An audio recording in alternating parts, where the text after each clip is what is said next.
ஓம் முருகா. முருகப்பெருமானை வணங்குற மக்கள் எல்லாரும் இந்த மாதிரி ஒரு வழிபாட்டு முறையை பின்பற்றுங்க. நீங்கள் நினச்சது எளிதில் நடக்கும். இது என்னுடைய குருநாதர் தவத்திரு ஆறுமுக அரங்கமகா தேசிக சுவாமிகள் சொல்லிக் கொடுத்த ஒரு வழிபாட்டு முறை.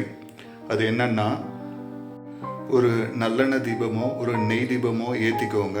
ஏற்றிட்டு விளக்கேற்றி வச்சு, ஓம் முருகா ஷட்குருநாதா சாந்த ஸ்வரூபா, என் தந்தையே, எனது தாயே, தயவுடைய தெய்வமே, தயாபரணே, தேவாதி தேவா முருகா, இந்த ஜோதியில் தோன்றி அருள் செய்யுங்கள் தாயே, என்னுள் தோன்றி அருள் செய்யுங்கள் தாயே அப்படின்ட்டு வேண்டுதல் வச்சு, ஓம் சரவண ஜோதியே நமோ நம, ஓம் சரவண ஜோதியே நமோ நம, ஓம் சரவண ஜோதியே நமோ நம அப்படிங்கிற மகாமந்திரத்தை குறைஞ்சது உங்களால் எவ்வளோ ஜெபம் பண்ண முடியுமோ அவ்வளோ ஜெபம் பண்ணி உங்கள் வேண்டுதல் வைங்க.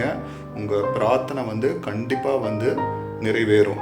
அதுக்கு முக்கியமான இன்னொரு விஷயம் நீங்கள் ஃபாலோ பண்ணணும். அது என்னென்னா, சைவ உணவு தான் மேற்கொள்ளணும். அசைவ உணவு தவிர்த்துட்டு சைவ உணவு மேற்கொள்ளணும்.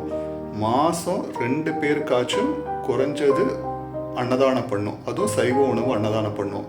இதை நீங்கள் பண்ணிவிட்டு நான் சொன்ன மாதிரி அந்த வழிபாட்டு முறையை மேற்கொண்டுட்டு வந்துட்டு இருந்தீங்கன்னா நீங்கள் நினச்சது கண்டிப்பாக நடக்கும். இது என்னுடைய குருநாதர் தவத்திரு ஆறுமுக அரங்கமகா தேசிக சுவாமிகள் சொன்ன ஒரு வழிபாட்டு முறை.